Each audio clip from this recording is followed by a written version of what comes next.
love it with some passion. Rubber band and the money that keeps stacking. Got a honey who come with elite fashion. She too fine, I tell her that thing magic. You ain't a hustle, you broke, well that seems tragic. Gotta catch in the field like deep passes. I tell her plug if it's sticky, then please bag it. How's it going, everybody? Ladies and gentlemen, happy Thanksgiving to everybody. Y'all know who it is. It's your boy Jay Spence, and I'm back with my man Antwan Staley, that Jets fan that we all love to hate. My man Stirls for the girls can't be with us this week, but me and Twan gonna keep it rolling. I saw the way you looked at me when I said that. me and Twan gonna keep it rolling. Y'all listening to the Chop Up on the Buffalo Rumblings Vidcast Network, presented by Picasso Pizza. Treat yourself to the most flavorful pizza on game day. Picasso's. We are Buffalo Pizza, shipping local and nationwide. Order online at picassopizza.net. What's going on, Twan? Happy Thanksgiving to you, man. Same to you. Yeah, man. I saw how you looked at me when I said the Jets fan that we all love to hate. But look, the fact is, I stopped for a minute because you was like, yo, I'm really not a fan. Like I cash my checks and I keep it moving. You've been real questionable with some of the stuff I done seen on Twitter, and even like the way you respond in text. Like you real Jets, like you real JETS Jets out there. And I don't know if I like. What are you talking about? You just the way you be responding, man. Like you just seem real to you, to everybody. You real Jets. Like I wish I would have pulled up some of the tweets.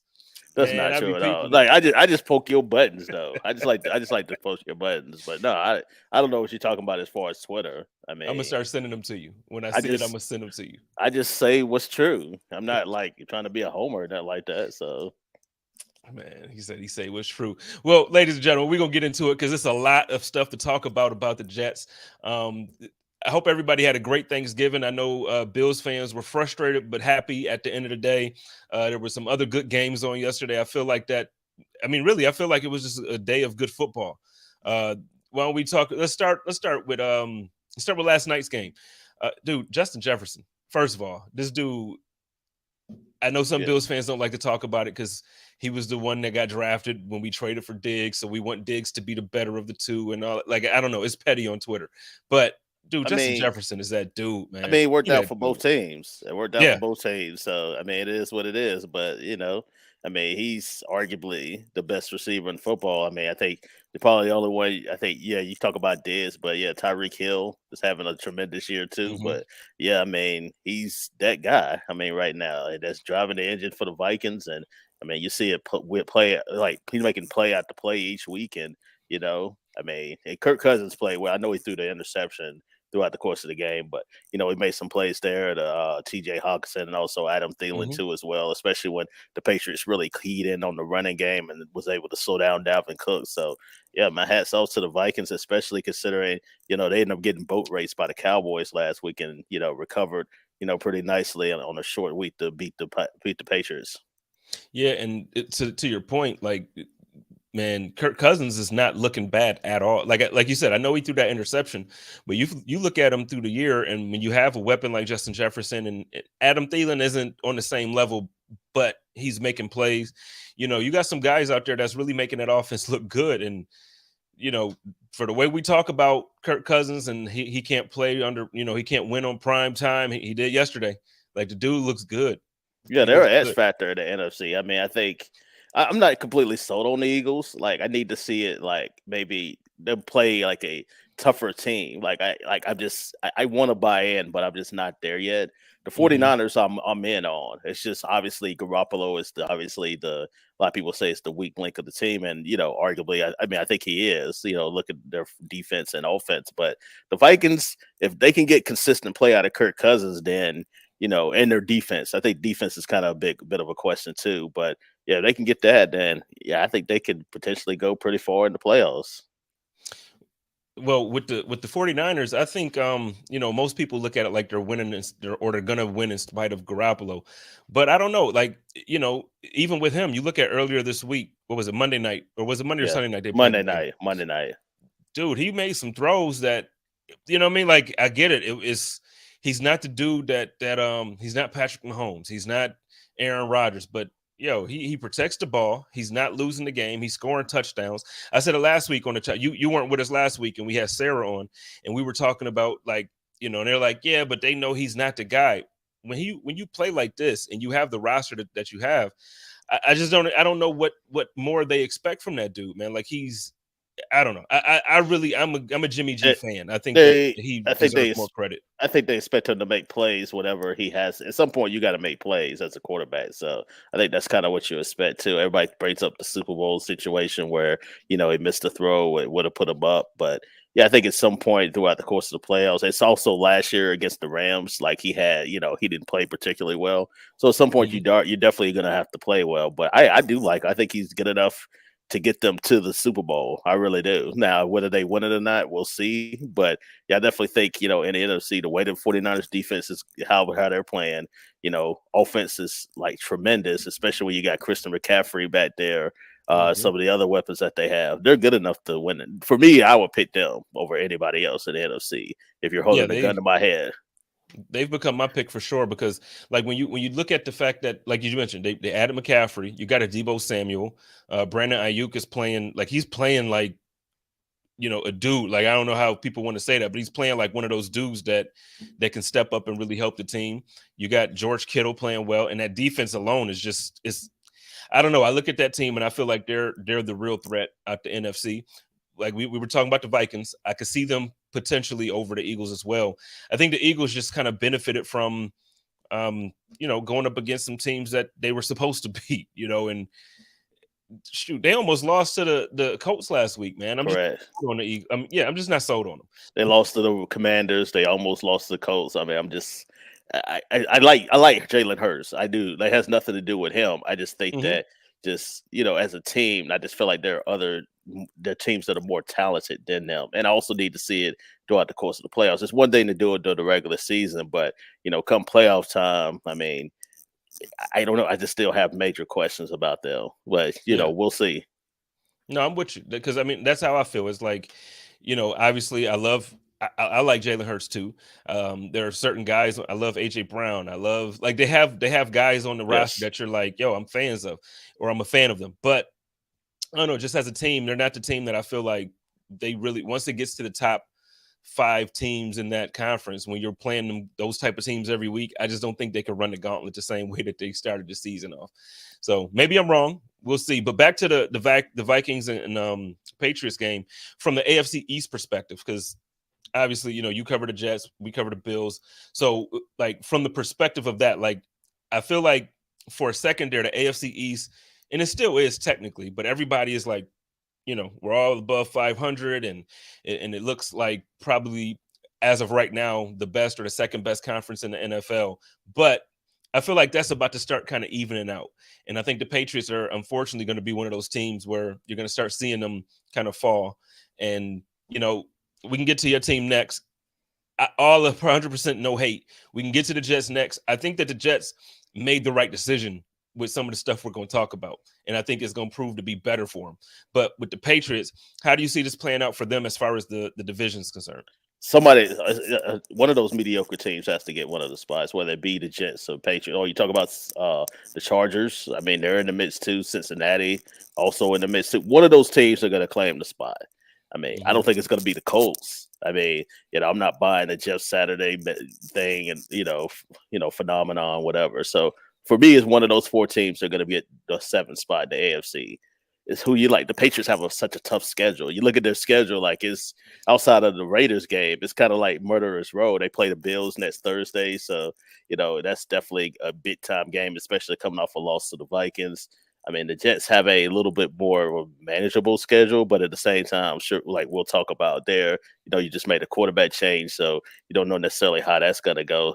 Cincinnati's still in the midst too. I know you're not really big on the Bengals, but at the same time, they will get Jamar Chase back, and they do have some weapons there. And the Chargers seem like the Chargers are the most talented team out of all of them, but they haven't necessarily played up the potential this upcoming year. So I want to say the Chargers will get the spot, but again, I don't think they should be in this position to begin with. So I imagine I would, if I had to pick one right now, it'd probably be the Chargers right now. But my heart kind of says go with Cincinnati because I think they may end up claiming the spot too. The Jets and Patriots, I think they're gonna, and like you said, I think everybody's gonna kind of beat up on each other in the division, and it will end up getting 2 teams at the AFC East.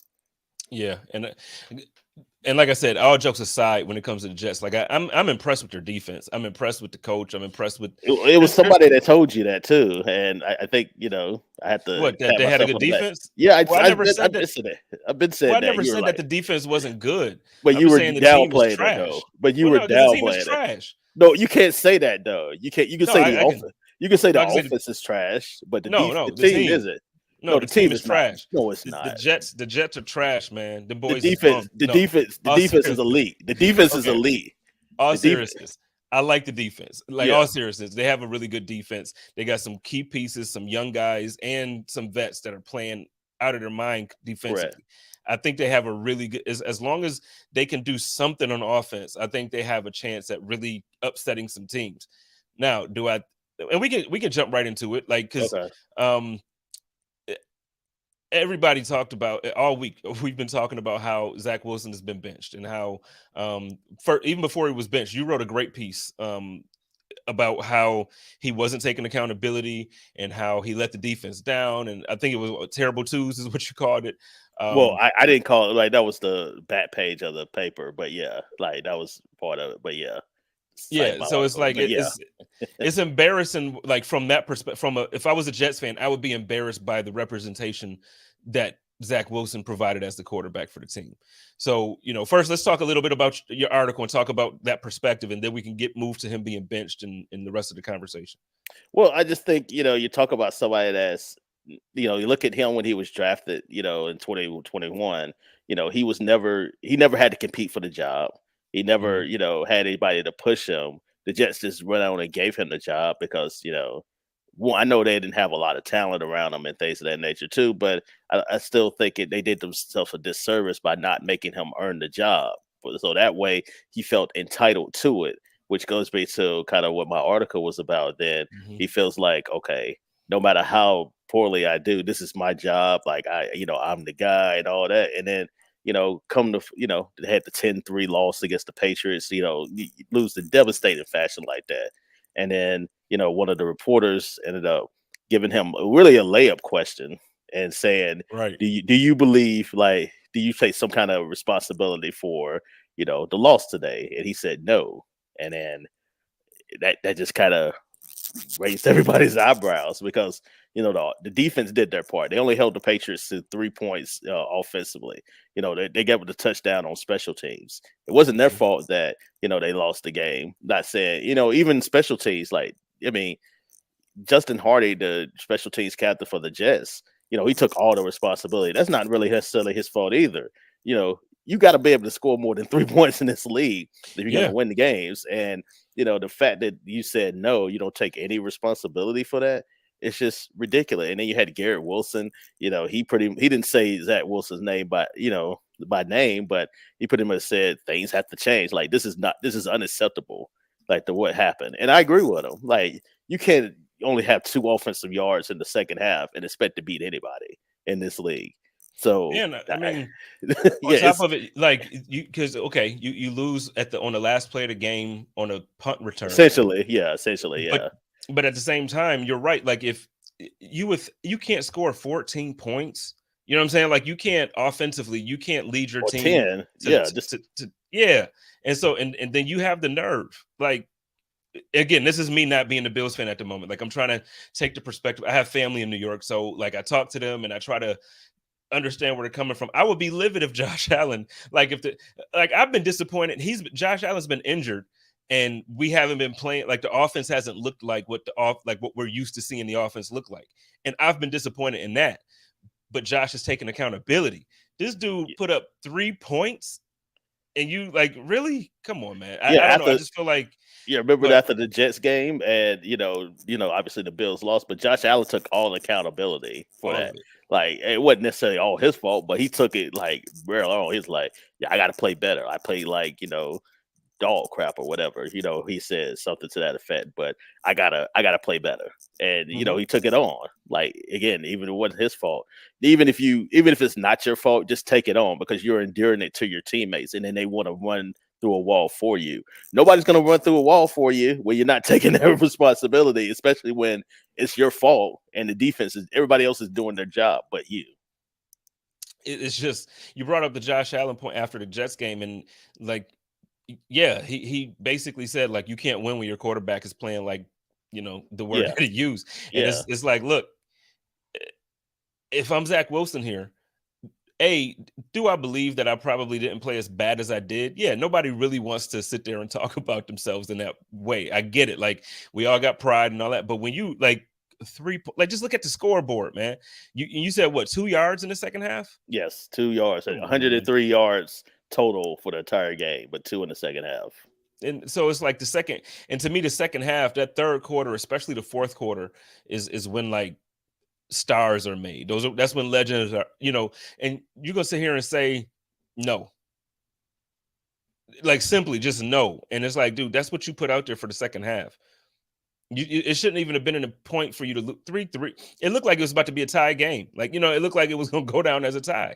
I thought it was going to go to overtime, and then I was like, we'll see from there. Like, I was planning for it to go to overtime, and then obviously that happened, and then that pretty much had to change everything, my whole article or whatever the case may be. But yeah, I mean, he just like I don't want to say clueless, but I just feel like he's very spoiled. Everything you could just tell, like, and I know some people have talked about this. Just I don't want to get too far, like as far as his background and things like that, but it does play a role in some of it because he's just, he hasn't necessarily had to work for a lot of things in his life. And, you can kind of tell when somebody is entitled in a particular way. And I think this instance shows like just the character that he is. Well, Booger McFarland on ESPN, yeah, he and Steve Young kind of got into a back and forth about it because he said, he's entitled, he had money, so he never had to work, and Steve Young took offense to it in a way. It's like he's like, no, it doesn't. I agree with it, and I don't know if that. I agree with the point. I'll say this too. I don't think the money has anything to do, because you look at the Bosa brothers. I mean, their father played in the league. I mean, they came from a good, well background, but that doesn't necessarily mean that they're a certain way. Like, they're still playing well, and I don't know as far as personality, but at the same time, it's just the entitlement. And I get Steve Young was backing up BYU guy and all that because that's where he went to school too. But yeah, I just think that it is something there that just felt like he is just, the job should be his no matter what. And I think Booger McFarland kind of hit on a lot of that too. Yeah, so like when it comes to Boogers, I wish I would have loaded the clip up. I sent it to you and we talked about it earlier this week. But yeah, outside of the money part, I completely agree with Booger. Like, because you're right, you can't just say it about money. Like, the Mannings came up with money, and those guys are quarterbacks. I can probably go through a whole list if we really sat here and thought about it. We could probably name a full list of guys, offense and defense, who came up with money or who came up in some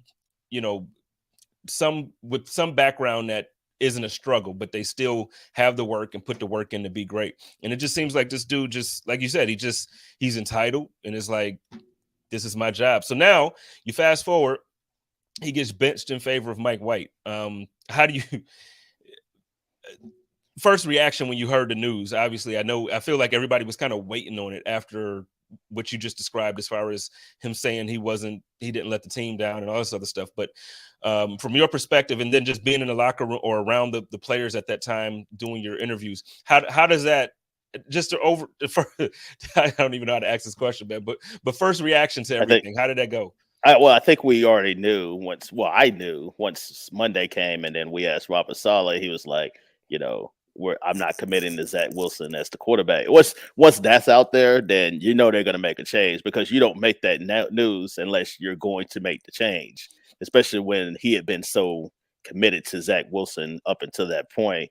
And then he's like, I don't know, I need to evaluate everything. No, at that point, you just don't want to, tip your hand right necessarily. And I think that's what it was. Like, he wanted to wait, until Tuesday or Wednesday to make the announcement. And that's what he did. He made the announcement that they were going to Mike White. And I definitely think, the players have, had Mike White's back. I think they've seen him.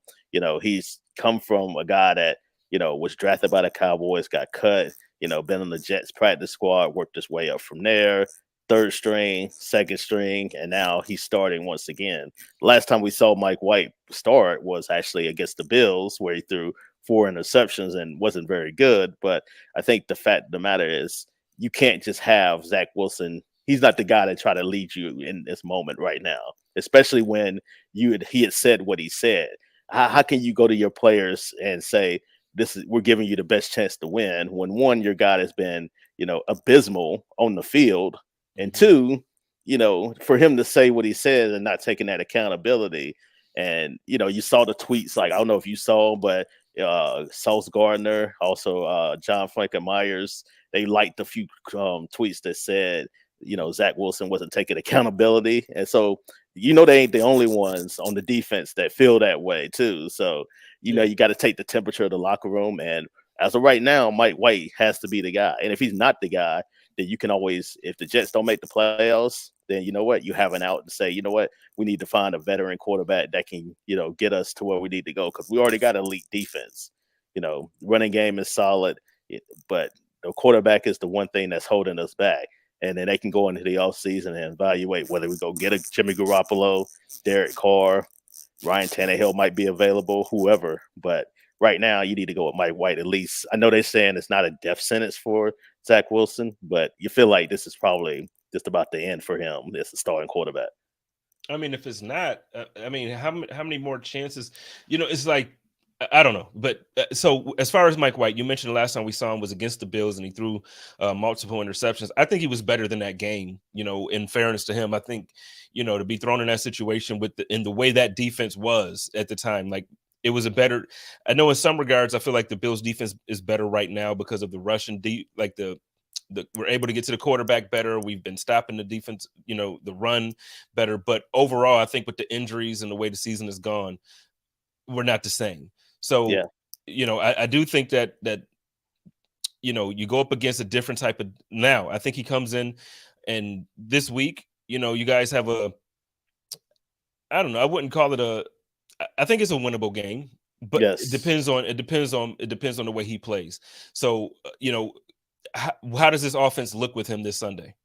Well, I think you got what it's going to boil down to is, can they establish the run? Like, since Breece Hall has went down, and I know 2 of the 3 games have been against the Patriots, who have a really good run defense, but they've only run for 100 yards once. That was against the Bills, where they ended up having that running really well, in particular the fourth quarter. So that's where it starts at for me, just running the ball well, taking pressure off of Mike White, so he doesn't feel like he has to do so much there. Whoever the quarterback is, I feel like they needed to be able to establish the run too, with James Robinson and also Michael Carter. If they can do that, then I think they can have a really good chance to win this game. The Bears, crazy enough, have a really good pass defense. The run defense isn't very good, but if they can establish that, then, and we'll see how Justin Fields plays. I know he's questionable going into the game. Although I don't feel like he should. I mean, we're talking about a Jets team that sat Mac Jones 6 times last week.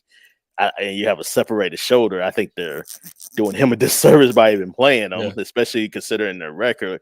But if he does play, then if you can get to him and limit his running ability there, he has over 800 yards rushing, which I think is insane. Like, just for any quarterback in the season, but for a quarterback, and we still have like 7 games left to go in the season, like it's insane. But if you can limit the amount of runs that he has, then I think the Jets should win this game, especially when they better win this game, because you got Minnesota and you got Buffalo coming up back to back on the road. So we're going to learn a lot about the Jets in the next coming weeks. Yeah, it's gonna be rough. Just as far as the quality games that are coming up. So it's gonna be one for them. So we talked about the Patriots, talked about the Jets. Let's talk a little bit about. Well, actually, you know what? Before we move on to Miami, because that's again a game that's happening this weekend. Let's talk about last night with the or yesterday afternoon with the Buffalo Bills. They went back to Detroit twice in 4 days or twice in 5 days. Ended up playing the Lions. We won last second type thing with a field goal at the end. I know personally, I wasn't too pleased with what I was seeing from the defense, and I wasn't too pleased with what I was seeing from the offense in general. I understand there were some injuries. Von Miller gone. He's down with now it's being reported that it's a torn meniscus. So they're going to figure out if he's going to like clean it up or if he's going to play with a brace on until the end of the season or whatever he's going to do. But he is out 7 to 10 days for now, just to figure out what they're doing. But overall, I wasn't extremely. I don't know. I just didn't feel good about the game. I didn't come out that game super optimistic. So let's get your thoughts on the game, and then we can kind of again stick around the AFC East conversation, and then we can move on to Miami. Yeah, I think they have a big problem right now. I think this their run defense. There, I mean, I think I don't know. I didn't see the yardage necessarily what the Lions were able to do, but I just feel like there was some missed tackles. I feel like it was just plays that early on in the season. I felt like the Bills' defense was a lot better, and I understand they were healthier than what they are now. But I just feel like I just don't see like elite unit like how I think they should be at this point of the season. Like I think when you're starting to get in December, you want to get things ramped up, like because you see usually the end of the tunnel is coming about, like the playoff time, and this is what Buffalo fans and the players have been waiting for. Just this team rounding in the form, getting ready for January and their Super Bowl run. They won the game, and I understand that the Lions do have a really good offense too. Like, so you do have to take that into account. And I think Jared Goff is a lot better than what a lot of people consider him as. Like, some people don't think he's a very good quarterback. I think he's a pretty decent above average to above average quarterback. However, I just feel like their defense just isn't where it should be at this point in time. And maybe you disagree with me or not, but I just think that they need to be playing a lot better, especially heading towards the end of the season. No, I agree with you. I think in general, I think the Lions are a better team than their record shows. Yes. I think they play hard. I think Jared Goff is showing that since when he was in LA, he's showing that he's grown in a bit in a way where he's getting rid of the ball quickly. He's able to read defenses better. He has real chemistry with St. Brown. Like, he loves that guy, and I can see why. The dude is a star. I could also see, as far as the running game, I don't know. Maybe they, in the red zone, they could have tightened up a bit, but they only held it, like the Lions only had like 96 yards, 95 yards rushing for the game. So I just think it was maybe in certain moments. But for me, it was the passing defense. When I'm talking about the defense, it was, it'd be 3rd and 9, and we're giving up 14 yards on and it's like, yeah. It's just when you have an elite defense and you have the guys that we're boasting that we have, all pro Poe, and that's my dog. Obviously, I'm rocking it, but he got it. No, but I mean, like, for real, it comes down to it where it's like, look, y'all got to get off the field, but then on the flip, I feel like for the amount of time that they were on the field, because the offense wasn't able to continue drives and they weren't scoring the ball like we feel like they should have been scoring, you leave your defense out to dry, and those guys are exhausted come middle of the 3rd quarter into the 4th quarter. They're exhausted.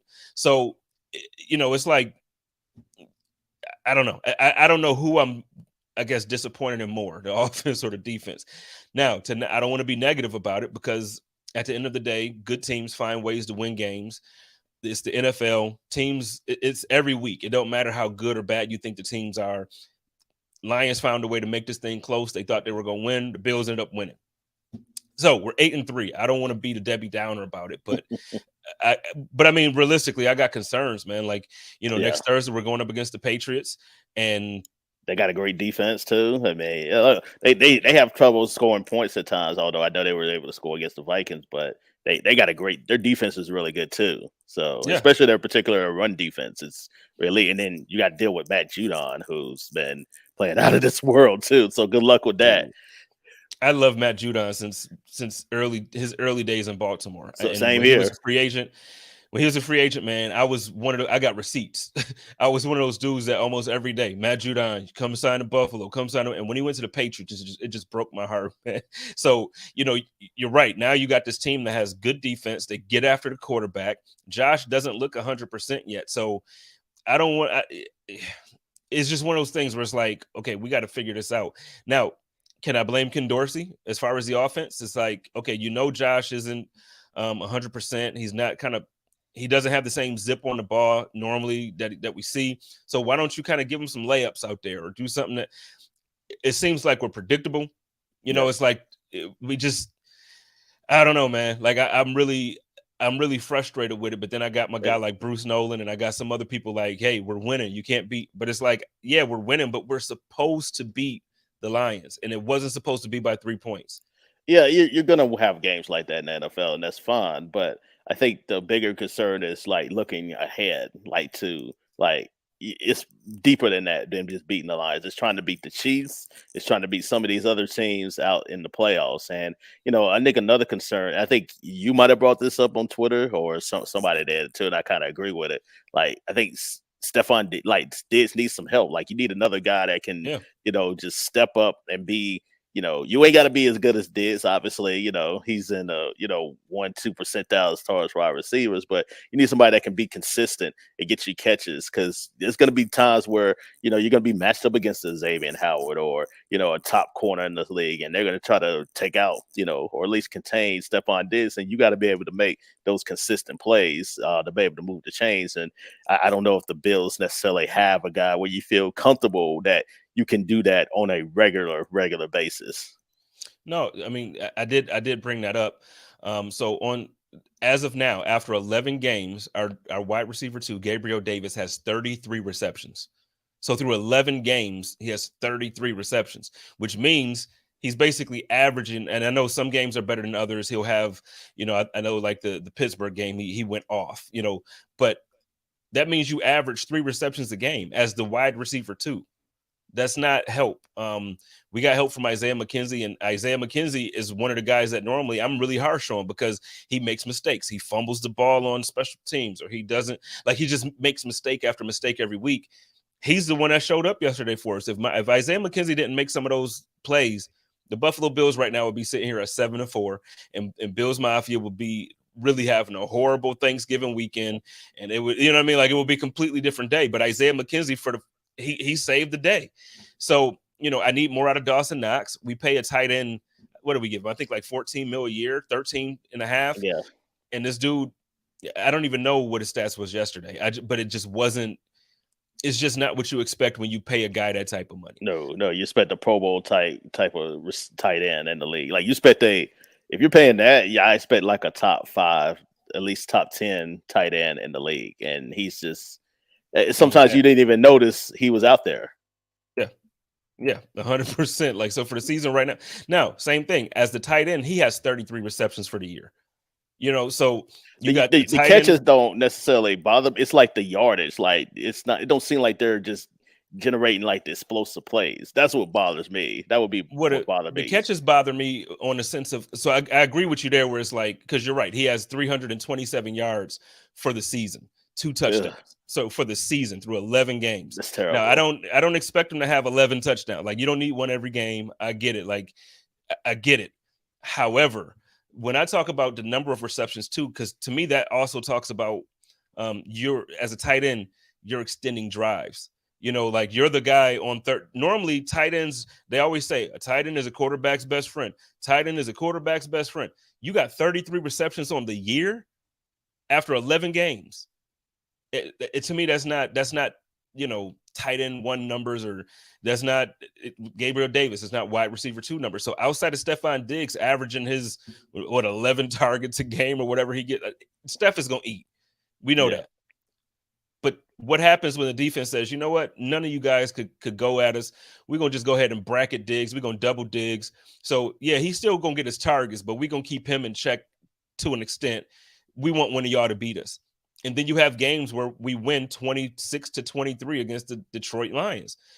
And to me, it just doesn't sit well with me, because I feel like coming into the season, everybody expected Gabriel Davis to be the guy we saw in Kansas City last year in the playoffs. Everybody expected Dawson Knox to take a step forward. I'm a little bit better. I feel better about the running game. Yes. I feel a whole lot better about the running game. Devin Singletary is showing up big time. James Cook is showing up big time. But these receivers, man, we got to do something. We got to do something. Yeah, they need somebody to step up, because like the fear is, like, especially when you're playing like the Chiefs or somebody like that, and kind of like what you said, they're just gonna hope Diggs doesn't necessarily, hit a back-breaking play, and then have everybody else then just say, we'll take, you want to, take the 5-yard pass. Okay, that's fine. Long as you're not killing us with these plays, and we'll accept it. And I don't know if it's anybody that's gonna, give those explosive plays outside of Stephon Diggs right now. It's in the passing game, that is. Yeah, and I mean, and that's my frustrating part. But again, I don't want to be everybody yelling at me today. Don't be this morning.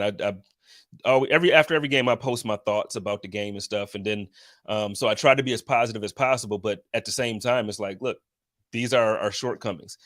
Oh, we're 8-3. We're first in the AFC East again. Yeah, because Miami hasn't beat the Texans yet. Exactly. Now, again, I know it's the NFL and it's like you have to play the game.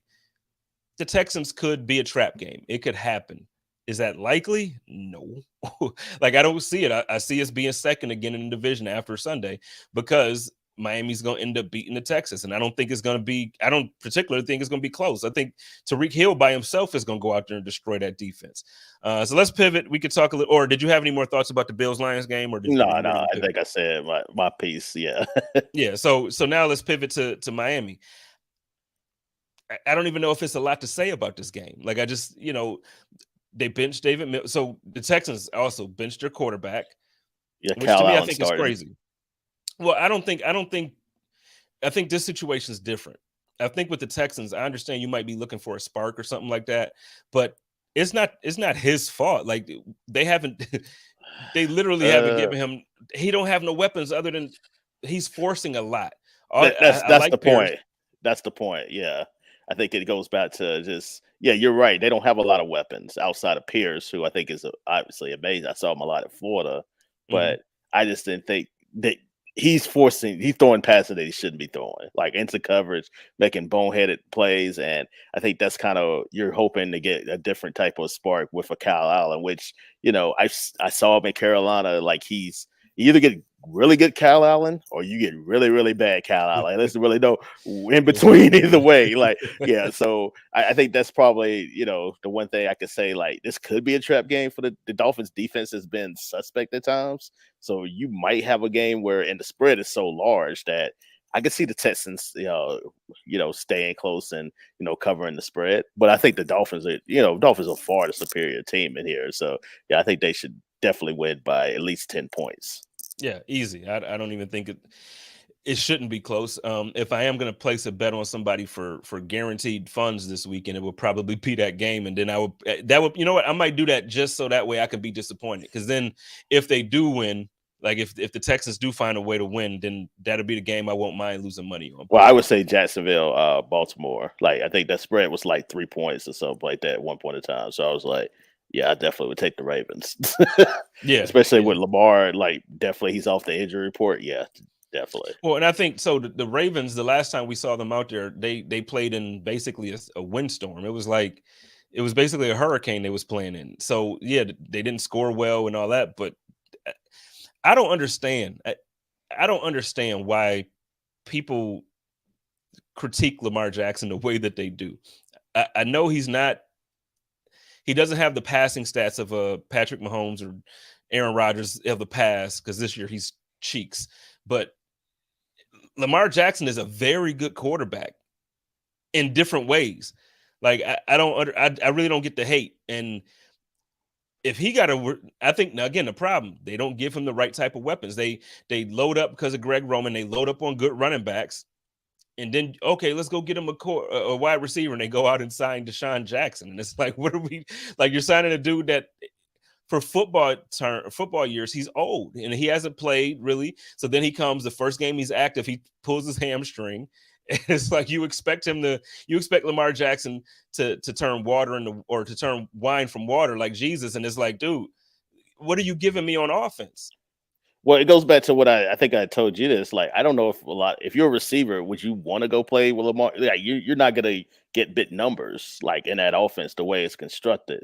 Like, I don't know. You're not going to get 90 catches more likely. Like, they're going to run the ball a lot. They're going to give the ball to their tight ends. And, and I think that was the frustration with Marquise Brown. Like, he wasn't getting a lot of those catches and, some of those, he was getting exposed plays, but he wasn't. His stats really necessarily reflecting that. Where you go like Arizona, where I know he got hurt, but you go like somewhere where like an air raid type of offense, you're gonna get your numbers. Like, and people care about that. Like, I know, like, we're talking to Elijah Moore, and how he was frustrated with not getting targets. People. He talked about his legacy and how he wants to be looked at, and his stats do matter, especially when you're talking about, contracts and, getting paid and stuff like that. And, you don't want to just catch like 50 balls a year. Like you're trying to be, considered one of the upper echelon receivers. So my thing is they hadn't necessarily drafted a whole lot of outside of, Marquise Brown. Yeah, you need to be able to try to find it's especially how good the Ravens front office is. You can't tell me like they can't find like a top flight receiver in the draft, or at least somebody that can, put pressure on defenders. Like you can't just be all about the tight ends. Although I love tight ends, but it can't always be about that too. You need somebody that can be game breaker and create those explosive plays offensively. Yeah, I mean, I agree with you completely. I guess for me, it's just one of those things where it's like they could try a little bit harder, and the thing is, you're right. In that offense, you're not going to get those numbers. So maybe I don't know, and I even hesitate saying this because they have done very well when Lamar has been healthy the whole season. Like every year they make the playoffs. Every year they've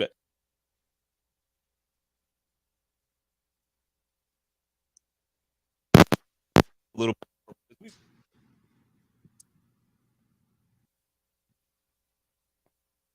In the same way now with Lamar Jackson, it's just Lamar is probably the most talented out of the three. But we got to come on, man. Y'all got to do.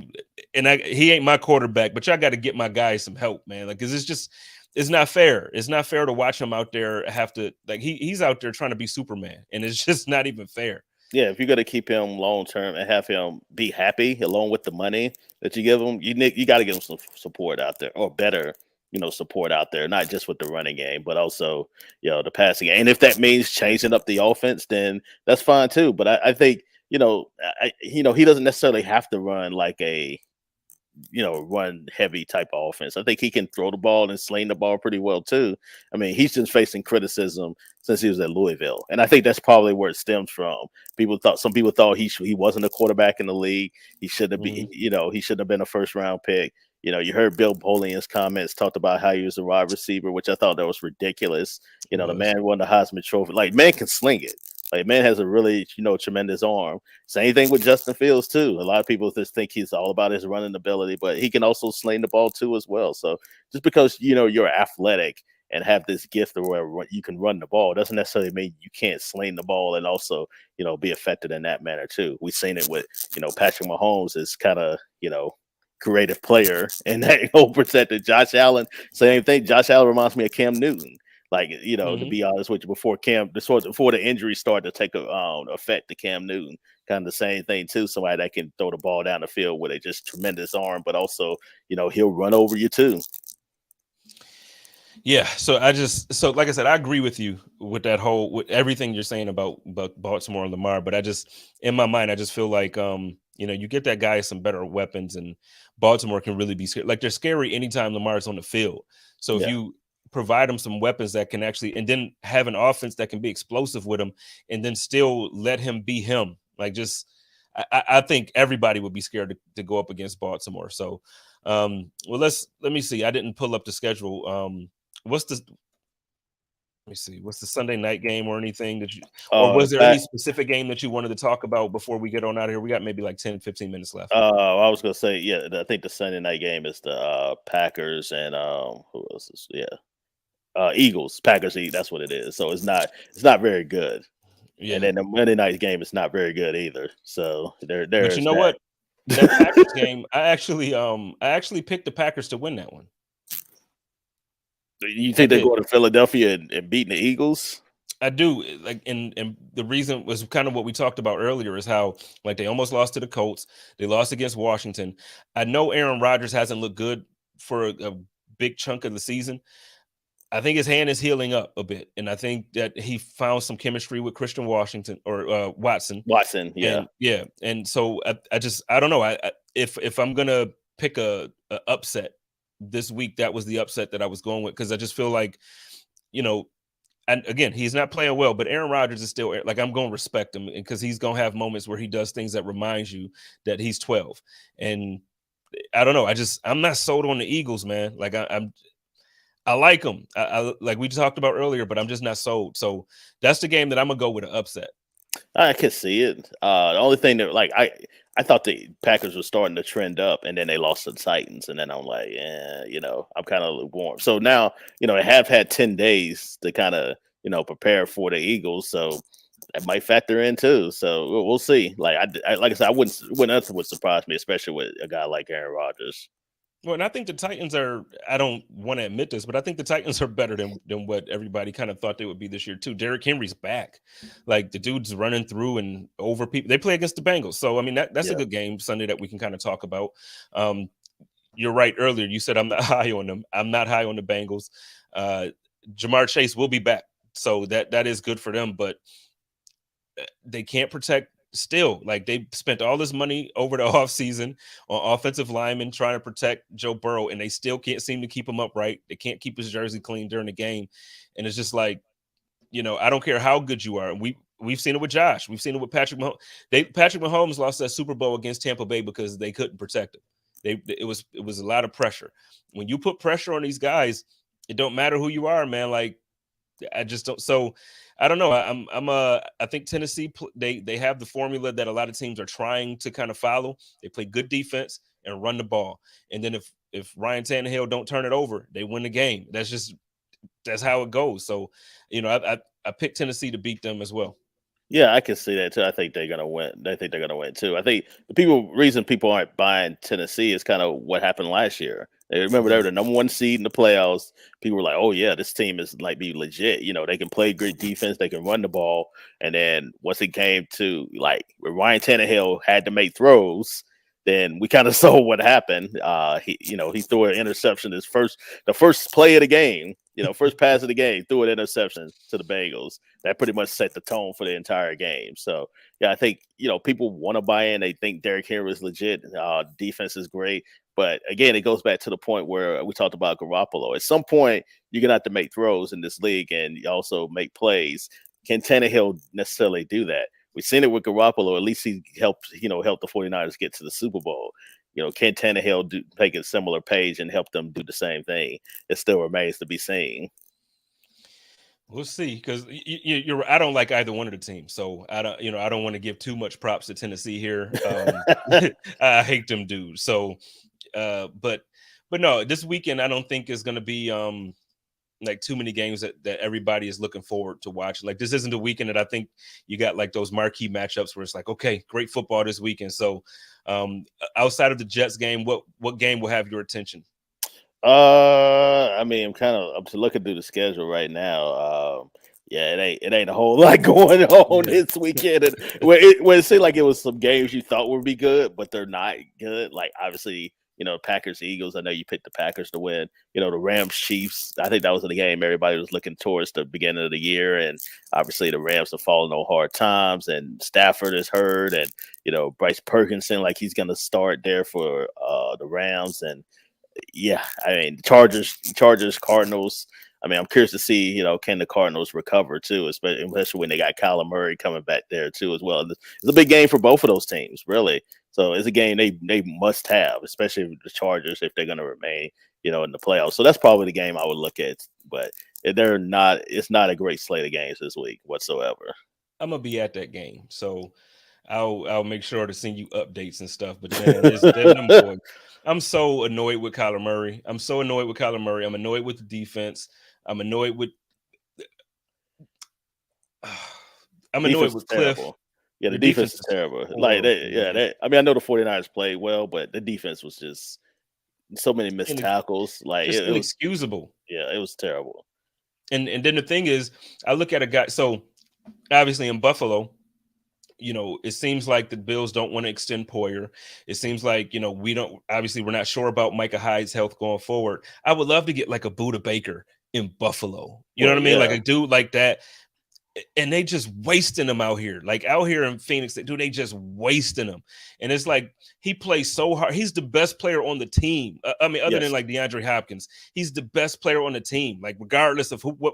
Oh, yes. And it's just, they wasting him, man. They and Kyler Murray, he did all of this complaining and I want my contract. Then he was whining and complaining. Then you get your contract and then you come out here and you look.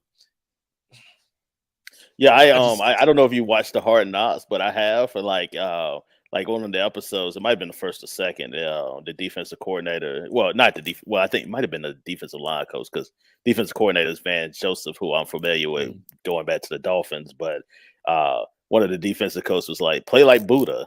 Like everybody needs to play like him. Like everybody. Like there's no excuse why this guy who is a defensive back should be playing harder than some of your defensive linemen. And like he's Last just week, it's crazy. week after the game, they asked him, like, do you feel like everybody was playing hard, or do you feel like? And he was like, no, I don't. and it's like, at some point, I don't know, man. I would be embarrassed to be on that defense and have the leader of the defense say, "Oh no, my dogs didn't play hard." I would be embarrassed, But that's the same conversation that I guess we had earlier about Zach Wilson, just on the flip now about defense. But it's like you got JJ Watt, you got these guys, and I get JJ Watt is not the same JJ Watt from when he was in Houston. Yeah. He's older, so I'm saying this with understanding of exactly who these guys are. But dude, there's no way possible. Like they're wasting Budda Baker. Like they're wasting Budda Baker. And it's insane. It's insane.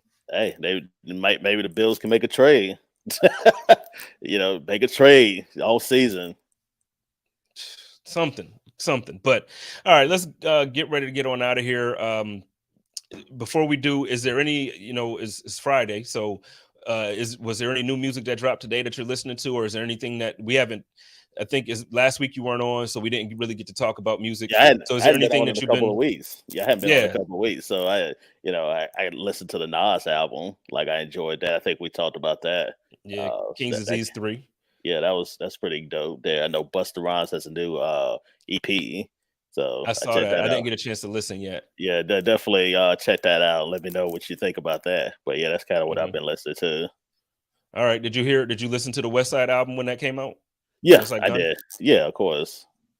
How'd you feel about that? Yeah. I mean, I enjoyed it. I loved it a lot. So yeah, it's one of my favorite projects of the year. So it's definitely going to be a lot of good candidates for album of the year. This particular year, I think I got a good list of 10 right now that I feel comfortable with. See, for me, the thing with that album is like, and obviously, we talk about Griselda all the time. I'm a Griselda fan, but as far as West Side is concerned, this is one of my favorite albums of his for a while now. And he drops like every year, twice a year sometimes and stuff. But I feel like he's been kind of just like, he's been making dope music, but I don't feel like he's been taking lyricism seriously. And this time, like on this album, I feel like he was like, all right, wait, I think people forgot that I actually can rap and I don't just have dope ad libs and dope features. I can actually rap. And so I feel like he's rapping again on this one. So I enjoy that. Yeah, it's definitely one of his best ones he's came out with in a little while. Yeah. So now I'm with that. Did you like the Drake 21 Savage album? It was solid. Yeah, it's better than I thought it was gonna be. Like I went in there with no expectations really, but yeah, I was kind of surprised. It's definitely some joints on there. You get Drake's kind of goes back to a little bit to his roots, a little bit rapping a little bit more. So I definitely like that. Yeah, I needed that because after his last album, I kind of gave up hope on him. Like, I went into this album with, like, I had no expectations, just like you. I was like, oh, this is gonna be buns, but I'm gonna listen to it to make sure. And it was actually. I can't say like if we was going back to source days, I'll probably give it 2.5 mics, but still 2.5. That's not good. No, but it was better than that dance joint he had. That dance one was like a half a mic. Well, I was gonna say I give him about a 3.5 maybe. I can see. Well, you know what my criticism of that is, and again, I understand this might not completely be fair. I got to go back and listen to it and just like really take my feelings out of it, like and just listen to the album. 21 Savage be saying some stupid stuff, man. Well, and like when you come out and say some crap about Nas like that about being irrelevant and being like, look, So I did. I'll be honest. I listened to the album with a little bit of an attitude because it's like you're not gonna get a #1 album like this. Like the numbers that they doing. If you won't link with Drake, you ain't doing those numbers, and you're gonna come out and talk about Nas, who's doing this now. King's Disease 3, he did Magic, he did all the last 4 or 5 albums from Nas has been top tier. Like to me, they've been top tier. Yeah, I mean, it's not like 21 Savage is like Future. Yeah, this is just Future. Like Future is one of the best guys in hip hop right now. Like 21 Savage is kind of like an afterthought. Like it's up when he hooked up with Drake. Like people kind of forgot about him. I did forget about him. It is like you talking out here like you J. Cole or something, man. Sit down. That's what I'm saying. I'll go back and listen. Yeah, this is like Future. I'm like, whatever, man. But 21 Savage, like the nerve of this guy. Like when he gets almost 50 years old, like people won't even remember who he is. Mm-mm. That's the difference. When Nas has been doing this for nearly 30 years, over 30 years at this point. Like, so, and he's a legend, arguably, the greatest rapper of all time, MC. Absolutely. If he, like, any conversation you have, most times he's top 5 or top 3, 1, 2, or 3, typically. You know what I'm saying? So it's like you can't come out and come on, man. Like that's crazy. But anyway, Let's go ahead and get on out of here, man. You got any articles or anything coming up this weekend that you kind of want to highlight, Ro? Check out, my article. I have an article about Mike White coming out on Sunday to talk about bias for him, taking over for Zach Wilson. So check that out on my Twitter, Antwan Staley. All right, and like I said, my man Steros couldn't be with us today. He's out doing that Black Friday shopping with his children, having a good time. So family time matters. Y'all enjoy this weekend. It's probably the reason why I wanted to go Friday night tonight too. So that way y'all not sitting in front of the computer or y'all TV on YouTube instead of spending time with your family. Happy holidays to everybody. It's your boy Jay Spencer King. Y'all know how we do it over here. Take care of each other, love each other, and live in peace. And as always, stay positive, test negative, go Bills.